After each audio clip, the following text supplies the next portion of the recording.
18 કલાક કામ કરું છું ને 18,000 સ્ટુડન્ટ મારા અંડર વર્ક કરે છે. સવારે 5:30 થી લેક્ચર ચાલુ કરું છું અમેરિકાથી. લગભગ 2,000 સ્ટુડન્ટ મારા જોડે સવારે જોડાય છે અને કોડિંગ ગેમ કઈ રીતે બનાવી, હેકિંગ કઈ રીતે શીખવું, એઆઈ આર્ટિફિશિયલ ઇન્ટેલિજન્સ એ શું છે, આ બધું જ સ્ટુડન્ટ મારા અંડર શીખે છે. અને ગૂગલમાં જઈને તમે સર્ચ કરશો કે દુનિયાની સર્વશ્રેષ્ઠ નાની બાળક જેને 3.5 વર્ષે કોડિંગ સ્ટાર્ટ કર્યું અને અત્યારે 10મામાં છે અને દુનિયાની 147 પ્રોગ્રામિંગ લેંગ્વેજ એને આવડે અને રાષ્ટ્રપતિ, ઇન્ડિયાના રાષ્ટ્રપતિ અને ડિસેમ્બરમાં એવોર્ડ કરવાના છે. અને અડાનીએ એમના માટે 2.5 કરોડની સ્કોલરશિપ જાહેર કરી છે એ સ્ટુડન્ટ માટે અને એ સ્ટુડન્ટને અમેરિકા 2.5 કરોડના ખર્ચે ભણવા મોકલવાના છે. અને એ સ્ટુડન્ટ બી તમારા બનાસકાંઠાની છે, પાલનપુરની. બીએમકા માટે તાળીઓ થઈ જાય જ્યારે બી તમે ગૂગલમાં સર્ચ કરો ત્યારે બીએમકા વિશે સર્ચ કરજો કે તમારા બનાસકાંઠાની અંદર કેટલું બધું ટેલેન્ટ ભરેલું છે. એટલે મેં વિચાર્યું છે સતત બનાસકાંઠામાં અમારો 7મો સેમિનાર છે અને આ 2 દિવસની અંદર 3જો સેમિનાર છે. એટલે 1 કલાક પછી હું તમને પૂછીશ કે આપણને આગળ વધવું છે તો આગળ વધશું, નહીંતર પછી હું 1 કલાક પછી એક્ઝિટ કરીશ. રાઈટ? ઓવરઓલ 2 કલાક આપણે સાથે રહીશું જો તમારી પરમિશન હોય. પણ વચ્ચે મને તમને જગાડવાની આદત છે થોડી. એટલે હું જ્યારે એમ કહું એન્જલ એટલે તમારે જય હો કહેવાનું છે. તમારે જમણો હાથ ઊંચો કરીને જય હો કહેવાનું છે. જેને જમણો હાથ દુખતો હોય એને ડાબો. રાઈટ? અને જો તમને બંને હાથ દુખતા હોય તો બાજુવાળાને કેવું મારા વતી બંને હાથ ઊંચા કરશે. રાઈટ? આ રીતે આપણે પ્રોસેસ કરીશું. એકવાર પ્રેક્ટિસ કરીએ. રાઈટ? Angel okay. હવે જેટલા લોકો હાથ ઊંચો નથી કરતા કે નથી બોલતા એમના માટે અમે એક ગિફ્ટ નક્કી કરી છે કે છેલ્લે એમને સ્ટેજ ઉપર બોલાવી અને બલુચિસ્તાનના સોંગ ઉપર ડાન્સ કરાવશું. રાઈટ? અક્ષય ખન્ના તો સારો કરાય છે પણ એ સ્ટુડન્ટ કમ્પલસરી ડાન્સ કરશે. રાઈટ? હું તમને એના ઉપર બી ટ્રેન કરી શકું છું. રાઈટ? અને એ નક્કી છે. લાસ્ટ સ્કૂલમાં 4 જણાને મેં પકડ્યા હતા અને 4 ડાન્સ કરાવ્યો હતો. એના પછી એ જય હો બોલતા થઈ ગયા છે. એન્જલ જોરદાર પાવર છે તમારી સ્કૂલમાં. હે? હું આ 2 દિવસમાં જેટલી સ્કૂલ ભર્યો એના કરતા અહીંયા પાવર વધારે છે. ઓકે. સો સૌથી પહેલા આપણે આ સેમિનારને 4 ડિસ્ટ્રિક્ટ એટલે ઘણા લોકો 10માં છે, 12માં છે, કંકોત્રી લખાઈ ગઈ છે, 8 મહિનામાં જાન આવવાની છે અને આપણે ફરાડી જવાના છે અને પછી ખબર પડવાની છે રિઝલ્ટ આવે. રાઈટ? કે આપણું જીવન સરળ બન્યું છે કે કોમ્પ્લેક્સ બન્યું છે.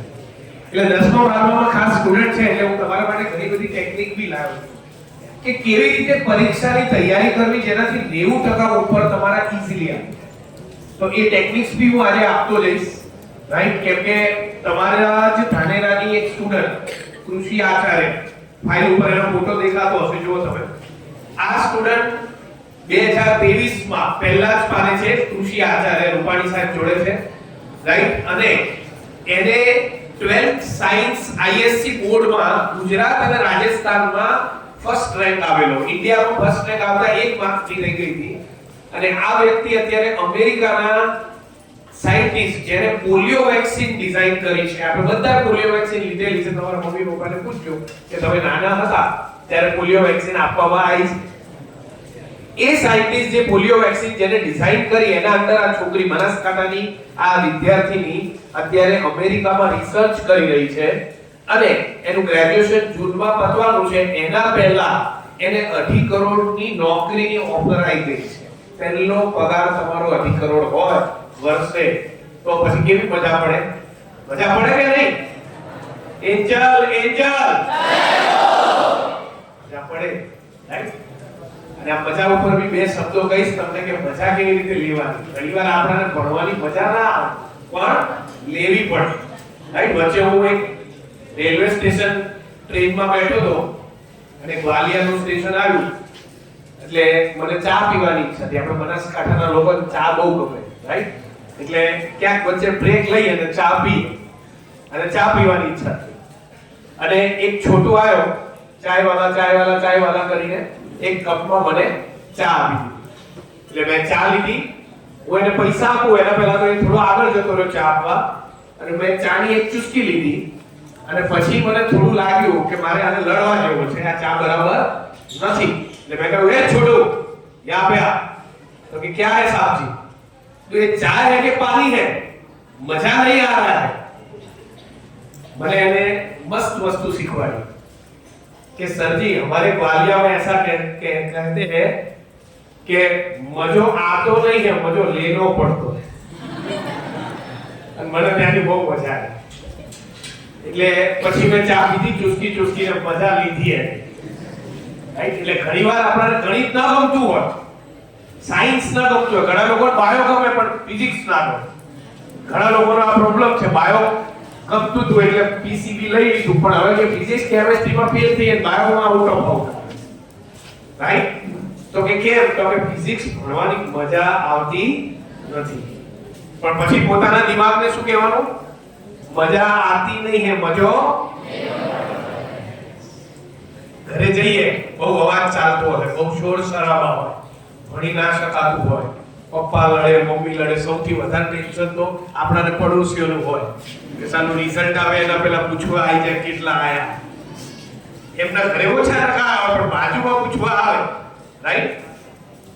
એટલે જે વસ્તુ ટફ લાગતી હોય, તકલીફ આપતી હોય, પણ કરવી જરૂરી છે, ત્યાં હંમેશા દિમાગને રેડી કરવાનું કે મજો આતો નહીં હે, મજો. આ વસ્તુ વિચારી અને કાર્ય કરવાનું. બહુ બધા એક્ઝામ્પલ્સ હું તમને આપવાનો છું જેનાથી તમને ખ્યાલ આવશે કે ધ્યેય શું છે, ગોલ શું છે, એમ શું છે, અને એવી ટેકનિક્સ જેનાથી તમે વધારે ફોકસ કરી શકો. કે 10th 12th ની અંદર સૌથી વધારે જે સ્ટુડન્ટ્સ પ્રોબ્લેમ ફેસ કરે છે એ બે ત્રણ મેજર પ્રોબ્લેમ છે. એક કે સર રિવિઝન પતતું નથી, સિલેબસ પતી ગયો અને રિવિઝન પતતું નથી. અને ઘણા લોકોને તારક મહેતા કા ઉલ્ટા ચશ્મા એટલી વાર જોવાની આદત છે કે એમનો તો સિલેબસ જ નથી. બોલો એની વાય જબ તો 5મી વાર જોતો હોય ક્યાંથી સિલેબસ પતે. રાઈટ? અને ઘણા લોકોને એવું થાય સર જેવું પેપર જોઉં છું બધું બ્લેકઆઉટ થઈ જાય છે, ખબર નથી પડતી કે શું થયું. ઘણા લોકોને એવો પ્રોબ્લેમ હોય કે 1 થી 20 ક્વેશ્ચન આપેલા હોય અને એક્ઝામ આપીને બહાર નીકળે એટલે 5મો ક્વેશ્ચન જ નજર ના આવે. બાજુવાળી ફ્રેન્ડ અથવા બાજુવાળો ફ્રેન્ડ આવીને કહે કે ભાઈ આ ક્વેશ્ચન તે સોલ્વ કર્યો, ત્યારે યાદ આવે કે આ ક્વેશ્ચન આની અંદર હતો. અને ઘણા લોકોનો સૌથી મેજર પ્રોબ્લેમ છે કે પહેલું પેપર જાય, જેવું પહેલું પેપર પતે એવું ઘરે જઈને ચેક કરવાની આદત હોય કે મારા કેટલા સાચા પડશે. અને એ પહેલું પેપર ચેક કરી લઈને એને ખબર પડે કે 100 માંથી 50 આવવાના છે, અને પહેલા પેપરના કારણે બાકીના 7 પેપર, 6 પેપર, 5 પેપર બગડે.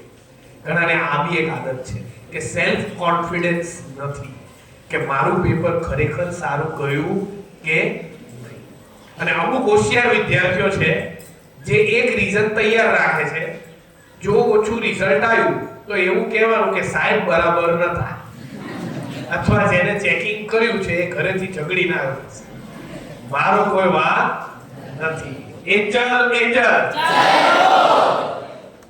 હજી ત્યાં થોડું ડાન્સ કરાવવાની ઈચ્છા થાય છે, આઈશ વચ્ચે. રાઈટ? મારા પાસે એક પદ્માવતીનું સોંગ બી છે. રાઈટ? એમાં બી આપણે ડાન્સ કરી શકીએ. હું કરીશું. I am very serious about what I tell you. Right? So સૌથી પહેલા હું તમને એઆઈ અને કોડિંગ વિશે કંઈક સમજાવવા માંગુ છું કે આર્ટિફિશિયલ ઇન્ટેલિજન્સ અત્યારે ક્યાં પહોંચ્યું, કોડિંગ ક્યાં પહોંચ્યું. તમે બાયો લો છો, ડોક્ટર બનો છો, પણ જો ડોક્ટર સાથે ટેકનોલોજી માં ટેકનોક્રેટ નહીં હોવ તો શું તકલીફ પડવાની છે. અત્યારે તમને ખબર છે કે ડોક્ટર બન્યા પછી બી રોબોટિક સર્જરી આવી. રાઈટ? પણ રોબોટ ઓટોમેટિકલી આખી સર્જરી નથી કરતું, એને જોડે ડોક્ટર તો જોઈએ જ છે. એવી રીતે ઘણા લોકો પીસીએમ લે છે, મેથ્સ લે છે. તો મેથ્સ લીધા પછી હું એન્જિનિયરિંગ કરું તો સર કન્ફ્યુઝન છે કે આટલા બધા એન્જિનિયરિંગના ડોમેન છે. ઓકે કે મારે કમ્પ્યુટર કરવું છે, પણ હું જ્યારે કોલેજ જઉં તો કોમ્પ્યુટરમાં બી કન્ફ્યુઝન છે કે કમ્પ્યુટરમાં આઈસીટી કરું, કોમ્પ્યુટર એન્જિનિયરિંગ કરું, આઈટી કરું, ડેટા સાયન્સ કરું, એઆઈ કરું. એટલા બધા ઓપ્શન છે જેટલા સાઉથ ઇન્ડિયન મેનુમાં હોય, ખાવું શું ખબર પડતી નથી. એટલે આ કન્ફ્યુઝન આપણે આજે દૂર કરીશું. એના પહેલા આપણે જોઈએ કે AI ટેકનોલોજી ક્યાં સુધી પહોંચી છે. એક એવી ટેકનોલોજી છે કે એક એવા ચશ્મા છે, હું અહીંયા પહેરું ને તમે અમેરિકા પહેરો તો આપણે એક રૂમમાં આવી અને વાત કરી શકીએ. લેટેસ્ટ ટેકનોલોજી છે. એના પહેલા એક નાનકડો વિડિયો જોઈએ છે જેને 6 સેન્સ ટેકનોલોજી કહેવાય. અને આ 6 સેન્સ ટેકનોલોજી બીજી કાંઈ નથી, જે ડિવાઇસ હું ગળામાં પહેરું અને કોઈ બી વોલ ઉપર જોઉં તો મારે લેપટોપની જરૂર નથી. તમારું આખું લેપટોપ એક્ચ્યુઅલી અત્યારે ચશ્મામાં આવી ગયું છે, એક સ્પેક્સમાં આવી ગયું છે.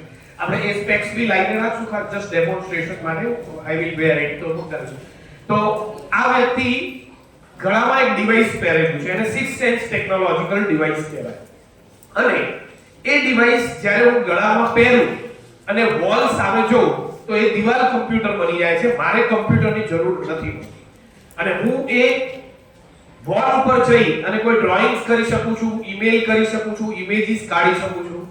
હવે ક્વેશ્ચન આવે છે કે આની એપ્લિકેશન કે અત્યારે એમને સેન્સર્સ પહેરેલા છે, પણ એ ચશ્મા જ્યારે હું પહેરીશ સેન્સર પહેર્યા વગર જસ્ટ તમારો ફોટો પાડી અને ફોટો આમ લઈ અને એમના મોબાઈલમાં હું ડ્રોપ કરી શકું છું. એને ક્લાઉડ કમ્પ્યુટિંગ કહેવાય. AI અને ક્લાઉડ નું મિક્સિંગ કર્યું કહેવાય.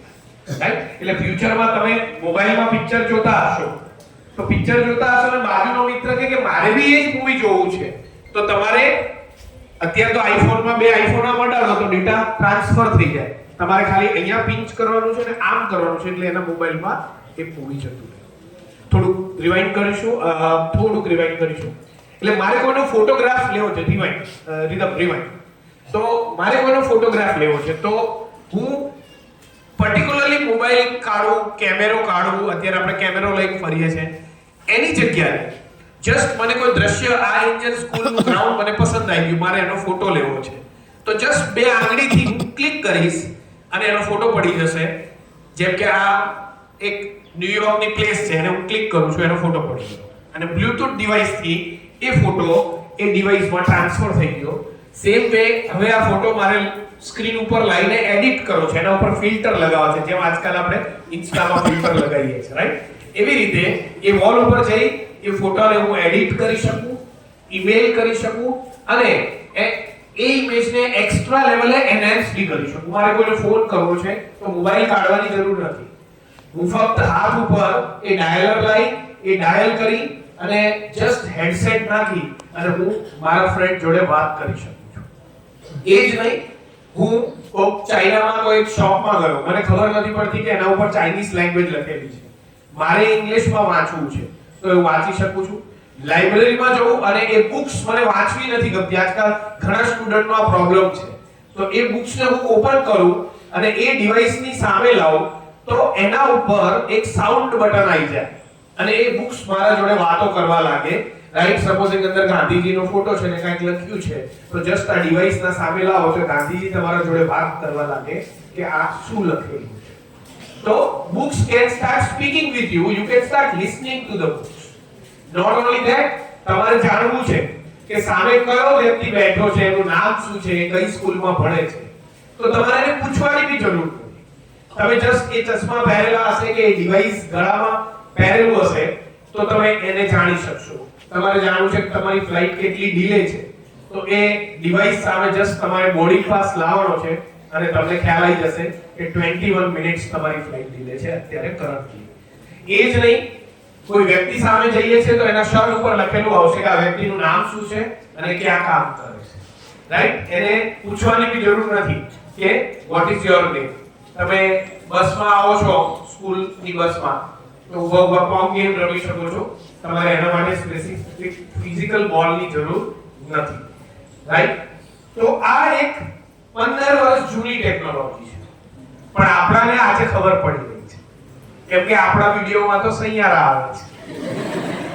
હવે જે જોઈએ એ જ આવે ને. AI બી જોરદાર છે. તમે સવારે હનુમાન ચાલીસા સાંભળ્યું હોય તો સાંજે તમને સુંદરકાંડ સંભળાવે અને તમે સૈયારાથી ચાલુ કર્યું હોય તો સાંજ સુધી દીવાની અંત સુધી પહોંચે.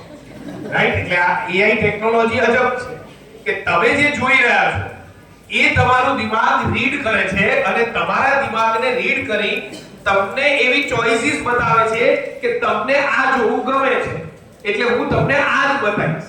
હવે આપણે કોઈ લેટેસ્ટ ટેકનોલોજીનો વિડિયો જોયો જ ના હોય તો AI ને થોડી ખબર પડે કે આપણી ચોઇસ એ છે. એમને એક ચીપેસ્ટ કમ્પ્યુટર બનાવ્યું, એ કમ્પ્યુટર એક પેજ ઉપર બનાવ્યું. આ પેજને ડિવાઇસ થી કનેક્ટ કર્યું અને એના ઉપર તમે મૂવી જોઈ શકો છો વિધાઉટ એની લેપટોપ સ્ક્રીન. એના ઉપર તમે મૂવી જોઈ શકો વિધાઉટ એની લેપટોપ સ્ક્રીન. એના ઉપર તમે ગેમ રમી શકો છો, રાઈટ? અને એના સિવાય તમને જો સાયન્સ નું થોડું ઘણું વર્ક મળ્યું હોય, હોમવર્ક મળ્યું હોય, તો એ કઈ રીતે થાય? તો જસ્ટ તમે ગૂગલ એ પેજ ઉપર ગૂગલ સર્ચ કરી અને ઘણા બધા પેજીસ સાયન્સ આજકાલ તો તમારા પાસે AI જેમિની ચેટ જીપીટી આવી ગયું છે. મારે જાણવું છે કે એન્ટી કેન્સર સેલ્સ કઈ રીતે કામ કરે, તો એની ઇમેજ ઓટોમેટિકલી બનાવીને આપી દે, તમને સમજવા આવે. તો તમે પ્રોજેક્ટ રિસર્ચ કરો અને કોપી કરવો છે તો તમારે જસ્ટ પિંચ કરીને આવી રીતે લઈ જવાનું છે પેજ, રાઈટ? આ જ નહીં, તમારે કોઈ વસ્તુને ડિજિટાઇઝ કરવી છે તો અહીંયાથી પિંચ કરી આ પેજમાંથી પેલા પેજમાં નાખી તો એ ઓટોમેટિકલી કમ્પ્યુટરાઇઝ થઈ જશે. તમારે એને ડ્રો કરવાની જરૂર નથી. બીજા પેજથી થોડી ઇન્ફોર્મેશન લીધી અને એ પેજમાં નાખી તો એ ઇન્ફોર્મેશન એના સાથે મિક્સ થઈ ગઈ. હવે મારે આ બે ઇન્ફોર્મેશન જે મિક્સ કરી છે એની પ્રિન્ટ આઉટ લેવી છે, તો સોફ્ટ કોપીની અંદર એની પ્રિન્ટ આઉટ નીકળી જશે and then you can use it as your notes. તો ટેકનોલોજી 15 વર્ષ જૂની છે. હવે આપણે આજની ટેકનોલોજીમાં આવીએ કે 5 વર્ષ જૂની ટેકનોલોજી શું, આના પછી શું? તો એક AI ડિવાઇસ મશીન છે જેને હોલોલેન્સ કહેવાય. એટલે તમે એઝ્યુમ કરો, તમે ખાલી વિઝ્યુઅલાઇઝ કરો કે તમારે આવતા 2 વર્ષ પછી સ્કૂલની અંદર બુક્સ કે બેગ લાવવાની જરૂર નથી, કે તમારે ખાલી ચશ્મા પહેરીને આવવાનું છે, સ્પેક્સ પહેરીને આવવાનું છે, રાઈટ? એવા specs can you just open it, show me, video પછી પ્લે કરશું. સ્પેક્સ મને આપી દો, તો એ સ્પેક્સ પહેરીને આવવાનું છે. અત્યારે આ સ્પેક્સ થોડા હેવી છે, થોડા મોંઘા છે, એક ડિવાઇસ 5 લાખ નું આવે, પણ IIT Indian institute of technology ના સ્ટુડન્ટ અત્યારે એના ઉપર રિસર્ચ કરી રહ્યા છે અને 6 મહિનાની અંદર આ સ્પેક્સ 40,000 ના થઈ જશે અને તમે જે ચશ્મા પહેરેલા છે એવા થઈ જશે. આને હોલોલેન્સ કહેવાય. એટલે આના અંદર આખું કમ્પ્યુટર આવશે. તો સપોઝિંગ તમે આ ચશ્મા પહેરી અને સ્કૂલમાં બેઠા છો, એટલે એઝ્યુમ કરો કે 2 વર્ષ પછી આ સ્પેક્સ આવા નહીં હોય, નોર્મલ હશે. આને મિક્સ રિયાલિટી કહેવાય. જેમ કે આ ચશ્મા હું ઉપર કરી દઉં છું તો તમને જોઈ શકું છું, પણ હું આ ચશ્મા જ્યારે નીચે કરું છું તો આ મિક્સ રિયાલિટી થઈ ગયું. એટલે કમ્પ્યુટરની સ્ક્રીન બી જોઈ શકું છું ને તમને બી જોઈ શકું છું. એના સાથે સાથે અહીંયા સેન્સર્સ છે, કેમેરાસ છે. હું જસ્ટ તમારી ઇમેજ લેવા માંગુ તો આ ક્લિક કરું એટલે ઇમેજ લેવાઈ જાય અને મારે ફર્સ્ટ ફેસબુક ઉપર અપલોડ કરવી છે તો એની એપ ખોલી અને ફેસબુક ઉપર અપલોડ કરી શકું છું. આ હોલોલેન્સ કહેવાય, આને AI કહેવાય. તો ફ્યુચરમાં તમે હોમવર્ક કઈ રીતે બતાવશો તમારા ટીચર, રાઈટ? તો તમે એક સ્પેક્સ પહેરેલા હશે, ટીચરે એક સ્પેક્સ પહેરેલા હશે, સાયન્સનો લેક્ચર ચાલે છે અને સાયન્સમાં તમને ફેકલ્ટી હાર્ટ વિશે શીખવાડી રહી છે. હાર્ટનો આપણે એક વિડિયો પ્લે કરી દઈશું પહેલા. તો હાર્ટ કઈ રીતે સમજાવશો? તો આ ચશ્મા મેં પહેરેલા છે અને હું અહીંયા ક્લિક કરીશ એટલે હાર્ટ સામે આવી જશે. તમે બી એ ચશ્મા પહેરેલા હશે અને તમને બી એ હાર્ટ સામે દેખાશે. તો આ એપ ખુલશે, એ એપને હું ક્લિક કરીશ કે મારે બાયોલોજી સ્ટુડન્ટને હાર્ટ વિશે કંઈક સમજાવવું છે. તો જસ્ટ એ હાર્ટને હું ક્લિક કરીશ. અવેક હાર્ટ નામની એપ છે, રાઈટ? આ અવેક હાર્ટ નામની મોડલ જે છે એ બાયોના સ્ટુડન્ટે બનાવ્યું છે અને પ્રોગ્રામિંગ કોમ્પ્યુટર મેથ્સના સ્ટુડન્ટે કર્યું છે. એટલે એને PCMB કોમ્બિનેશન્સ કહેવાય. એટલે ગવર્નમેન્ટ હજી બી તમને PCMB જોડે લેવા દે છે.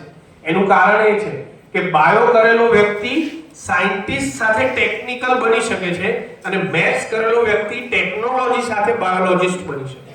એટલે ગભરાવાની જરૂર નથી, બાયોલોજિસ્ટ બી ટેકનોલોજિસ્ટ હોઈ શકે છે. અને જસ્ટ એ આખું જે હાર્ટ છે હું એક ઓન અ ક્લિક તમારા આ બોર્ડ રૂમમાં લાવી શકું અને એ હાર્ટના ઘણા બધા ડિસેક્શન કરી શકું કે કયા કયા હાર્ટના પાર્ટ્સ છે. પલ્મોનરી ટ્રંક કોને કહેવાય, આયોટા કોને કહેવાય, રેડ બ્લડ સેલ્સ કોને કહેવાય, વ્હાઇટ બ્લડ સેલ્સ કોને કહેવાય, એના અંદર કેટલા ટાઈપના વેલ્વ્સ હોય છે, એ વેલ્વ્સ કઈ રીતે કામ કરે છે. હું જંક ફૂડ ખાઉં છું તો વેલ્વ બ્લોક થશે તો હાર્ટ એટેક આવવાના ચાન્સીસ કઈ રીતે થાય એ હું જાણી શકું છું. તો આ તમારી લેટેસ્ટ ટેકનોલોજી છે જેને હોલોલેન્સ કહેવાય. એટલે સ્પેક્સના ફોર્મમાં તમે જ્યારે સ્કૂલમાં આવશો ચશ્મા પહેરીને એટલે તમે આમ કરશો એટલે એક સ્ક્રીન ખુલશે જેની અંદર તમે સબ સિલેક્ટ કરો બાયોલોજી અને તમારા ટીચર આવશે તમારા સામે ચશ્મા પહેરીને. તમે બાયોલોજીનું હોમવર્ક આમ કરીને સ્ક્રોલ કરશો એ ટિક કરશે, ચેક થઈ જશે. ઘરે તમારા ફાધર મધરે ડિજિટલ વોચ પહેરેલી હશે, એમને એક મેસેજ મળશે કે your child has submitted the homework and she has got a A grade. તમે એઝ્યુમ કરો અત્યારે તો બોર્ડની એક્ઝામ આપી રહ્યા છો તમે, પણ તમે ગયા બોર્ડની એક્ઝામ આપી, બધું ટીક કરી દીધું, સબ્જેક્ટિવ લખ્યું, બોર્ડની એક્ઝામની બહાર આયા અને તમારા ઘડિયાળમાં રિઝલ્ટ આવ્યું કે કેટલા પર્સન્ટેજ આવ્યા, right? That is known as AI automation. જાણવું હોય કે તમારું બ્લડ ગ્રુપ કયું છે, A positive, B positive, RBC કેટલા છે, હિમોગ્લોબિન કેટલું છે, તો મારે પિંચ કરવું પડે અને બ્લડ લેવું પડે. પણ within 2 to 6 months A technology આવી રહી છે મેડિકલ સાયન્સમાં કે હું તમારો સેલ્ફી લઉં અને બ્લડ રિપોર્ટ કરું. એટલે એવરી મંથ ખાલી સેલ્ફી લો અને બ્લડ રિપોર્ટ થાય, right? Due to which clinically doctor કે ડાયગ્નોઝ કે તમને શું ડિઝીઝ થયું છે, કે બ્લડ કાઉન્ટ્સ કેટલા ઓછા આવે છે, કેટલા વધારે. This is not going to replace the root system but enhance the root system. એટલે હેલ્પ થવાની છે, ઈઝી થઈ જશે, એનો બેનિફિટ આપવાની છે. તો ટેકનોલોજી આ લેવલે પહોંચી ગઈ છે, પણ આવી 5 વર્ષ જૂની ટેકનોલોજી છે. તો આજે શું એ જાણવા માટે મારે YouTube થી સારા વિડિયો, લેટેસ્ટ ટેકનોલોજી થી કનેક્ટેડ રહેવું પડશે. તો આ એક વસ્તુ છે જે આપણે સમજવાની છે કે મારે કઈ રીતે 9th કરતો હોઉં, 10th કરતો હોઉં કે 11th કરતો હોઉં તો સાથે કોડિંગ કરું, AI કરું, જેનાથી મારા બ્રેનમાં ઘણા બધા અપડેશન્સ આવતા રહે છે. આપણે ફાઇલ જોઈશું, ફાઇલના પાછળનો એક ફોટો છે, જો બધા એમાં ઘણા બધા સ્ટુડન્ટ્સના ફોટો છે નીચે.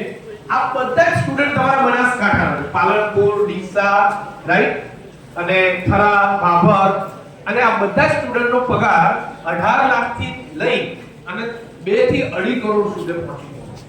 એનું કારણ છે એમાંથી 2 સ્ટુડન્ટ જો તમે ચિરાગ હાલાણી અને દીપ હાલાણી, આ લોકોએ કોમર્સ કર્યું છે, રાધનપુરના છે, 12 કોમર્સ કર્યું, પછી કોડિંગ શીખ્યું, BCA કર્યું અને પછી માસ્ટર્સ કર્યું ધીરુભાઈમાં. 5 લાખની નોકરી મળી. આજે લંડનમાં એ લોકો 1.5 કરોડની નોકરી કરી, રાઈટ? એટલે ઘણીવાર આપણે એન્જિનિયરિંગ કરીએ, એન્જિનિયરિંગ પછી આપણે વિચારીએ કે જોબ મળશે કે નહીં. તો આ ઘણા બધા કન્સેપ્ટ છે જે આપણે સમજવા જેવા છે. હવે અમુક ટેકનિક્સ કે આ તમારું થયું AI ને કોડિંગ, પણ મારે એવું તો શું કરવું જેનાથી ઘરે મને ડિપ્રેશન ના આવે. હું તમને એક ટેકનિક આપીને જઉં છું દોસ્તો આજે, અને તમને સ્ટેમ્પ પેપર ઉપર ગેરંટીથી કહું છું કે તમે જો ઘરે આ ટેકનિક એપ્લાય કરી લીધી તો તમારા 10મામાં કે 12મામાં ભલે 2 મહિના બાકી છે, તમે 1% મેનિફેસ્ટ કરજો, એક માર્કશીટ બનાવજો અત્યારે આજે તમારે પહેલું કામ શું કરવાનું, ઘરે જઈને તમારે એક માર્કશીટ બનાવવાની, ઉપર લખવાનું 10th board marksheet, 12th board marksheet, right? અને સાઈડમાં તમારી સ્કૂલનું નામ, રિયલ એનરોલમેન્ટ નંબર લખવાનો, અને એની અંદર તમારા કેટલા સબ્જેક્ટ્સ છે, પહેલો, બીજો, ત્રીજો, ચોથો, પાંચમો, અને એ સબ્જેક્ટને લિસ્ટ કરી લો. આઉટ ઓફ એટલે કે 100 માંથી માર્ક્સ આવે છે કે 80 માંથી આવે છે એ લખી લો, અને મારે કેટલા માર્ક્સ લાવવા છે, મારે કેટલા માર્ક્સ જોઈએ છે અને કેટલા માર્ક્સ આવવાના છે, આનું સંગઠન કરવાનું. તો સપોઝિંગ તમારા 10મામાં 70 છે, તો તમને ખબર છે કે 11મામાં કેટલી ધારણા કરવી જોઈએ? મેક્સિમમ 80. અને તમારા 11મામાં 80% છે, તો 12મામાં મેક્સિમમ તમે 85 થી 90 થાય. પણ આપણો મેજર પ્રોબ્લેમ શું થાય છે? 10માની અંદર 70 આવ્યા હોય તો 12મામાં 99 ધારી બેઠા હોઈએ, અને પછી 12મા પછી રિઝલ્ટ આવે તો કે સર પ્રોબ્લેમ થઈ ગયો છે. શું? તો કે 3માં ઉડી ગયા. 3માં કયા? તો કે ફિઝિક્સ, કેમિસ્ટ્રી, મેથ્સ. બાકી તો સબ્જેક્ટ રહ્યા જ ક્યાં છે, રાઈટ? આમ જોવા જઈએ તો 99 વાળો કન્ફ્યુઝ હોય, મારે શું કરવાનું? 99 આવી ગયા છે. 80 વાળો કન્ફ્યુઝ હોય, 60 વાળો બી કન્ફ્યુઝ હોય, સારું હવે કરવું શું, કોલેજમાં એડમિશન મળશે કે નહીં? એક જ વ્યક્તિ કન્ફ્યુઝ ના હોય જે ફેલ થયો હોય, એનું ક્લિયર હોય મારે શું કરવાનું છે, મારે ફરીથી બેસવાનું છે, મારે પૂછી આવવાનું છે કે હું આવું કે ના આવું, ફરીથી બેસવું તો પડશે. એટલે આ કન્સેપ્ટલી જોવા જઈએ તો 90% વાળો સ્ટુડન્ટ કેવો હોવો જોઈએ? કન્ફ્યુઝન ક્લિયર કે આ જ કરવાનું છે, રાઈટ? જો તમે તમારા બ્રેનને કઈ રીતે ટ્રેન કરી શકો છો એની એક ટેકનિક આપું છું. પહેલા તો જીવનમાં બે કાર્ય એક સાથે ન કરો છો. કેમ? સ્વામી વિવેકાનંદ થી લઈ ધીરજ પૂજારાથી લઈને તમે ભગવાને કોઈને એવી શક્તિ નથી આપેલી કે બે કામ એક સાથે કરી શકે. બે કામ સારી રીતે એક સાથે ક્યારે ન થાય. તમે એક એક્ઝામ્પલ લઈ લો. બધા આવી રીતે હાથ રાખજો. રાઈટ? આવી રીતે હાથ રાખો અને આ બંને હાથને એક સાથે જોવાની કોશિશ કરો. એવરીવન એક સાથે જોવાની કોશિશ કરો. થાય છે? ઘણા લોકો થાય છે. આ લોકો થોડા અલગ માણસો કહેવાય. આ બધા કંતારા ટાઈપ કહેવાય. બોલો હું પાડે આ કંતારા ટાઈપ માણસ કહેવાય. કે એને તો ગમે તે કહીએ. રાઈટ? એને તો ગમે તે એને તો મજા જ લેવી છે. જો આગળ રાખો અને પ્રેક્ટિકલી સાયન્ટિફિકલી મને કહો કે એક સાથે બંને હાથ ઉપર વ્યવસ્થિત જોઈ શકાય છે? હા યા ના? નહીં તો સાયન્સ ફરીથી કરાવવું પડશે તમને. હા, હવે મને એમ કહો, આવી રીતે હાથ રાખો બધા અને બંને હાથને એક સાથે જોઈ શકાય છે?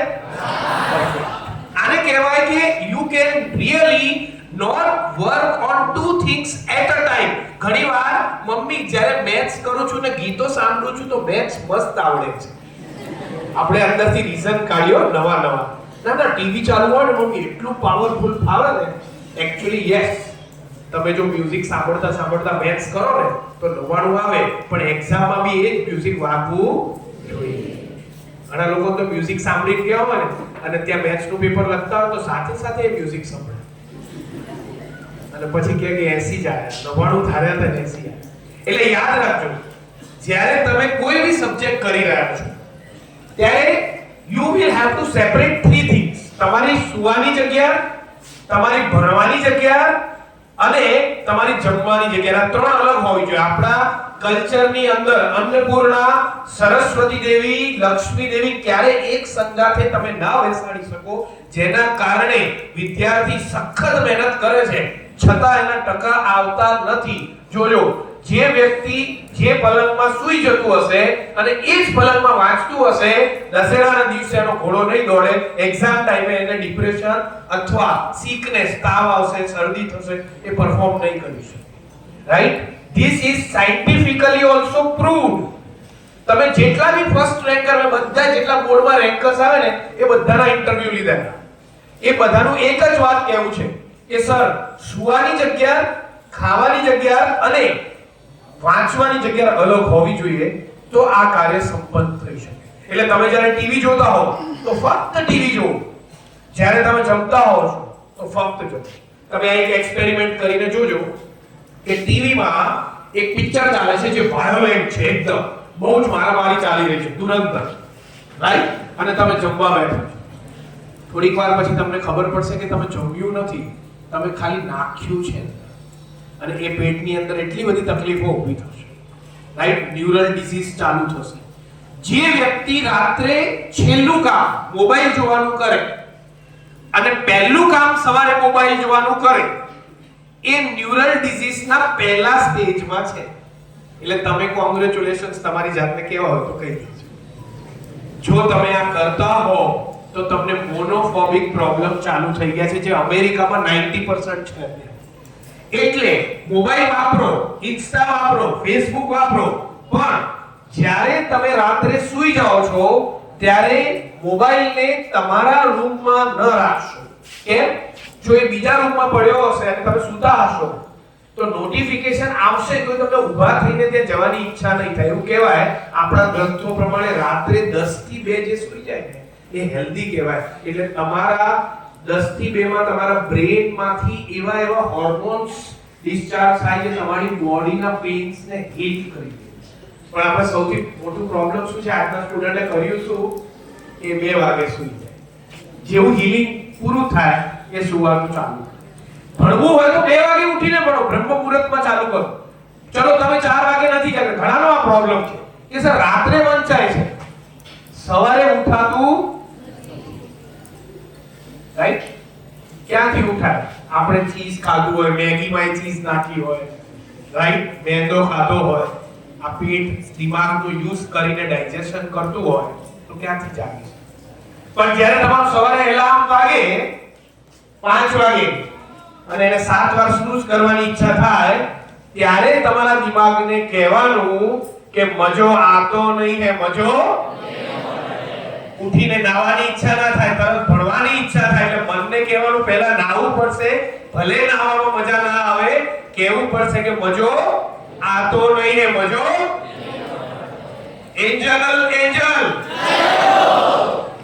આ તમારે સમજવાનું છે. જો તમે આ સમજી લીધું દોસ્તો, આજે બનાસકાંઠાના સ્ટુડન્ટ છે ને, આજે કરોડોની જોબમાં જે પહોંચ્યા છે એ આ રૂલ્સના કારણે પહોંચ્યા છે, આ ડિસિપ્લિનના કારણે પહોંચ્યા છે.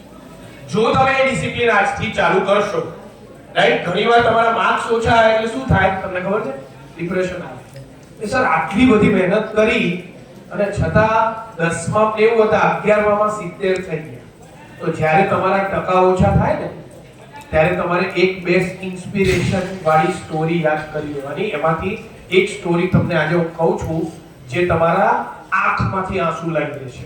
કે એક વ્યક્તિ છે શીતલ દેવી, જેના બે હાથ જ નથી. એને એક અજીબ બીમારી છે કે જ્યારે એને જન્મ લીધો ત્યારે જન્મથી જ બે હાથ આવડા છે, રાઈટ. આપણો એક હાથ એક દિવસ ન ચાલતો હોય તો જમણા હાથે આપણે લખી ન શકતા હોય તો ડાબા હાથે લખવું અઘરું પડતું હોય અને આપણે રડીએ, યાર મમ્મી હવે તો લખાતું બી નથી. દાંતમાં થોડો પેન હોય, પતરીનો પેન હોય તો આપણે ઊંઘી ન શકીએ, આપણે બેચેન થઈ જઈએ કે ગમે તેમ કરી તું આ પેન મટાડ. અને એવી આ દીકરી જેનાથી નરેન્દ્ર મોદી સાહેબ બી ઇન્સ્પિરેશન લે છે, એના માથા ઉપર હાથ મૂકી મોદી સાહેબ શું કે ખબર છે કે દીકરી મને તારાથી પ્રેરણા મળે છે. અને એ વ્યક્તિ જેના બે હાથ નથી, આપણા તો બે હાથ છે, એ વ્યક્તિ જેના બે હાથ નથી એને પ્રેસિડેન્ટ ઓફ ઇન્ડિયા એવોર્ડ કરે છે, રાઈટ. એને એક સ્પેશિયલ એવોર્ડ આપે છે. એક નાનકડો વિડિયો હું તમને બતાવું છું, પછી એનાથી તમને બીજી સ્ટોરી પર લઈ જાઉં છું કે એક વ્યક્તિ આંધળો છે, આંખ જ નથી અને તમારા મારા કરતા ફાસ્ટ કોડિંગ કરે છે, જોરદાર કોડિંગ કરે છે, એપ્લિકેશન બનાવે છે. કઈ રીતે પોસિબલ છે? 2 મિનિટ આંખ બંધ કરી તો જો કે સામે હું તમારા કંઈક મૂકું અને દેખાય નહીં તો કેવી હલચલ થઈ જાય કે સામે કંઈ દેખાતું નથી, શું કરવાનું? તો આપણે એક નાનકડો વિડિયો જોઈએ છે અને એના પછી આપણે એ સ્ટોરી ઉપર આવીએ છીએ અને પછી ઓલી ટેકનિક ઉપર આવીએ.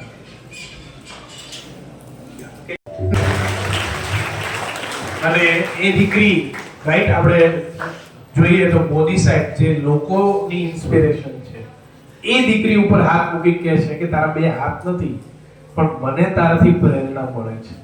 કાશ્મીરના એક નાનકડા ગામડામાં બે હાથ ના હોય તો આ શક્તિ કઈ રીતે લાવી શકાય? એટલે શીતલ દેવીએ છેલ્લે તમને એક સ્ટેટમેન્ટ કર્યું कि किसी में कोई कमी नहीं होती, सिर्फ थोड़ी मेहनत करने की जरूरत है. और मेहनत માં મજા આવતી નથી. ઘણીવાર આપણે મહેનત કરવી હોય, સવાર જાગવું છે, ઘણા સ્ટુડન્ટની મને કાલની ખબર છે, સવારે ઉઠવું છે, સવારે દીવો બી કરવું છે ભગવાનને, મંદિર બી જવું છે અને આવીને તરત કામ બી કરવું છે, આજનું હોમવર્ક આજે જ પતાવવું છે, આજે ટાઈમ ટેબલ બનાવ્યું છે, આજથી જ ફોલો કરવું છે, પણ થતું નથી. પછી એવું થાય કે ફરીથી નવું ટાઈમ ટેબલ બનાવો, રાઈટ. આ પ્રોબ્લેમ શું છે એવું તમને સમજાઈશ ને આ પ્રોબ્લેમને સ્ટડી કઈ રીતે કરી શકાય અને ચેન્જ કઈ રીતે કરી શકાય, એની ઘણી બધી ટેકનિક્સ છે, એના ઘણા બધા ટૂલ્સ છે. તો એ વ્યક્તિ આટલા લેવલે પહોંચ્યો, હાથ નથી પણ હાથમાં એને પ્રેસિડેન્ટ એવોર્ડ આપી રહ્યા છે. અત્યારે શીતલ દેવીને તમારે 1 કલાક વાત કરાવવી હોય ને, 1 કલાક અહીંયા આવીને તમારે શીતલ દેવી જોડે વાત કરવી હોય તો એ 11 લાખ રૂપિયા ચાર્જ કરે છે. એન્જલ સ્કૂલમાં આપણે એનો પ્રોગ્રામ કરવો હોય 1 કલાકનો તો શીતલ દેવી 11 લાખ. અત્યારે 365 દિવસ સુધી એની અપોઇન્ટમેન્ટ મળતી નથી, 366માં દિવસે એની અપોઇન્ટમેન્ટ મળે. જો રોજના 11 લાખ તો મેથ્સ વાળા કાઉન્ટ કરો, 365 દિવસમાં કેટલા લાખ રૂપિયા થાય? બે હાથ નથી. એ વ્યક્તિ જો આટલી ઉંમરે આટલા પૈસા કમાતી થઈ જાય બીકોઝ એ હિંમત બતાવે, બીકોઝ એ બિલીવ કરે કે મારી માં જે કહે છે ને એ સત્ય છે કે કિસી में कोई कमी नहीं होती, તો શું ના થાય? આ વિચારવાનું છે. આને આવી રીતે તમારા દિમાગ સાથે રિલેટ કરો. આજે 70 આવ્યા છે, ગભરાઓ નહીં. હવે 73 માટેનો ટ્રાય ચાલુ કર્યો. 73 આયા છે, 77 માટેનો ટ્રાય ચાલુ કર્યો. 1-2% વધારો. તમારી કમ્પેરિઝન બાજુવાળાથી ન કરો. ઘણા મિત્રોને કેવી આદત હોય કે તમે એક્ઝામ ટાઈમે આયા હોય બોર્ડની એક્ઝામ આપવા અને તમારા જોડે એવો કંઈક પ્રશ્ન બોલી જાય છે તમને ખબર જ નથી અને પછી કન્ફ્યુઝન ચાલુ થાય. એટલે તમારા ખીચામાં બી એવા બે પ્રશ્ન રાખો જે સિલેબસમાં છે જ નહીં, એને પૂછી કાઢો. ઇક્વેટી એટલે જ્યારે તમે એક્ઝામ આપવાનો અડધો કલાક પહેલા બધું જ છોડી દો, કામલી પીસફુલ. અને યાદ રાખજો એક એક્ટિવિટી આજે કરાઈને જઈશ, તમે 15 મિનિટ રોજ કરજો સવારે, એવરી ડે મોર્નિંગ. અને તમે જે એક ઋષિ ફર્સ્ટ રેન્ક લાવી ને બોર્ડમાં અને અત્યારે અમેરિકા જઈને પાર્ટી નથી કરી રહી, રિસર્ચ કરી રહી છે કે મારા ઇન્ડિયન પેશન્ટને જ્યારે કેન્સર થાય તો એની એન્ટી કેન્સર ડ્રગ્સ અર્લીએસ્ટ હું માર્કેટમાં લઈ આવું અને એ બી ફ્રી મળે ગવર્નમેન્ટ તરફથી, એવું કઈ રીતે થાય એના ઉપર રિસર્ચ કરી. એટલે વિચાર કેવો મોટો છે. નોકરી તો 2.5 કરોડની ઓફર થઈ ગઈ, પણ વિચાર કેવો મોટો છે કે મારે આવું કંઈક ઇન્ડિયાના પેશન્ટ્સ માટે કરવું છે. તો એના માટે હું તમને એક ફોર્મ્યુલા આપું છું જે સૂર્યોદય અને સૂર્યાસ્ત પેરેન્ટ્સ બી કરી શકે છે.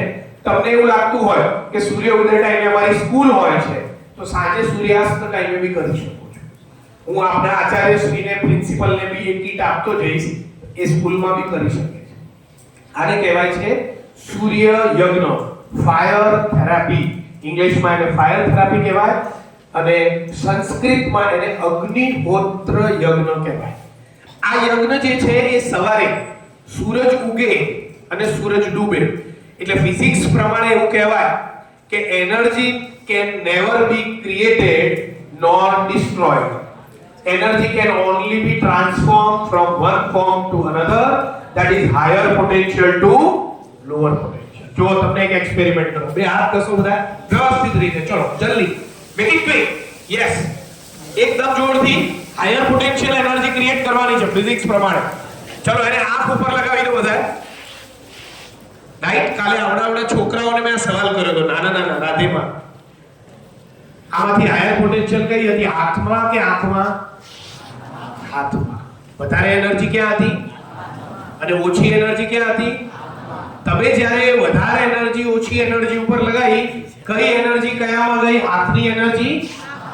બસ આ યજ્ઞ એવું કહે છે કે જે સૂર્ય છે ને એના પાસે 100% ડીએનએ છે અને તમે જે આ યજ્ઞમાં કોપરના યજ્ઞકુંડમાં અગ્નિ પ્રગટ કરી રહ્યા છો એ લોઅર પોટેન્શિયલ છે. એટલે જ્યારે સૂર્ય ઉદય થાય અને સૂર્ય અસ્ત થાય એ હાયર પોટેન્શિયલ લોઅર પોટેન્શિયલમાં કન્વર્ટ થાય અને ફક્ત 5 મિનિટ તમે જો એ અગ્નિ સામે બેસી રહો અને આ તમારું આજ્ઞા, વિશુદ્ધિ અને અનહત, આ 3 ચક્ર છે અને પિનલ ગ્લેન્ડ કહેવાય છે. આ ત્રણે એક્ટિવેટ થઈ જશે. જ્યારે આ ચક્ર બંધ હોય ને, કેવી રીતે ખબર પડે કે તમારું આ ચક્ર બંધ છે કે નહીં? જો તમને નાની વાતમાં બીક લાગતી હોય, પ્રશ્ન પૂછતા બીક લાગતી હોય, એક્ઝામ આપતા બીક લાગતી હોય, એનો મતલબ આ અનહત ચક્ર બંધ છે. જો તમે જે બી બોલો છો એ ન થાય તો વિશુદ્ધિ ચક્ર બંધ છે. અને જો તમને આગળનું ભવિષ્ય ન દેખાતું હોય, ઘણા લોકો ઇન્ટ્યુટિવ હોય, આ પ્રશ્ન આવશે અને આવે છે, આગળનું ચક્ર ખુલ્લું છે. તો આ યજ્ઞના 4 કમ્પોનેન્ટ્સ છે.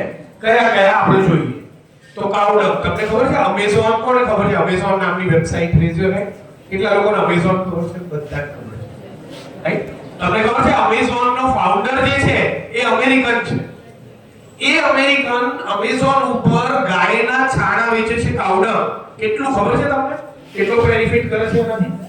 એ દર વર્ષે ઇન્ડિયામાંથી 250 કરોડના છાણા લઈ જાય છે, 2.2500 કરોડ અને 250 કરોડ અને 500 કરોડમાં આખી દુનિયાને વેચે છે. લોજિક તો જોવાનું.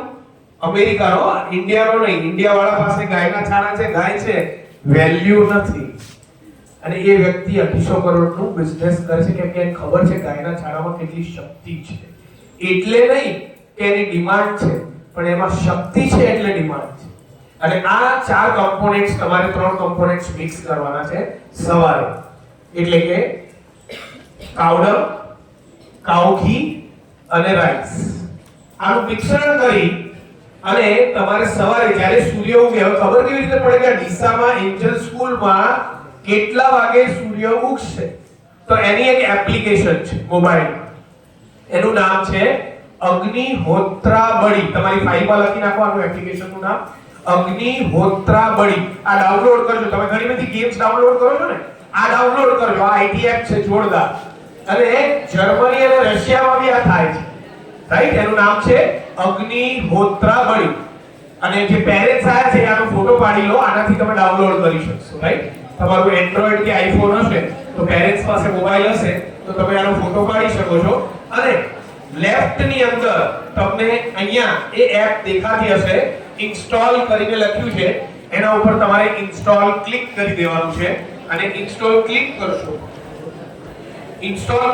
એટલે આ એપ ડાઉનલોડ થશે અને તમારા ઘરના લોકેશન ઉપર સૂર્ય કેટલા વાગે ઉગે અને સૂર્ય કેટલા વાગે ડૂબે એ તમને ખ્યાલ આવી જશે. એનાથી તમારી ઘણી બધી મુશ્કેલો, જો કેટલા છોકરાઓ જે નિરમામાં ભણે છે, ધીરુભાઈમાં ભણે છે, આઈઆઈટીમાં ભણે છે, એમને હું દર વર્ષે આ યજ્ઞ કરાવું છું, આ અગ્નિહોત્ર યજ્ઞ શીખવાડું છું. અને કઈ રીતે એ લોકો યજ્ઞ કરે છે એનો નાનો વિડિયો જોઈને પછી આવીએ તમારી ફોકસ કરવાની ટેકનિક ઉપર કે કેવી રીતે વાંચવું જોઈએ, કેવી રીતે તમારે સિલેબસને ડિવાઈડ કરવો જોઈએ જેનાથી વાંચવાનું ઈઝી લાગે. Can you play this volume?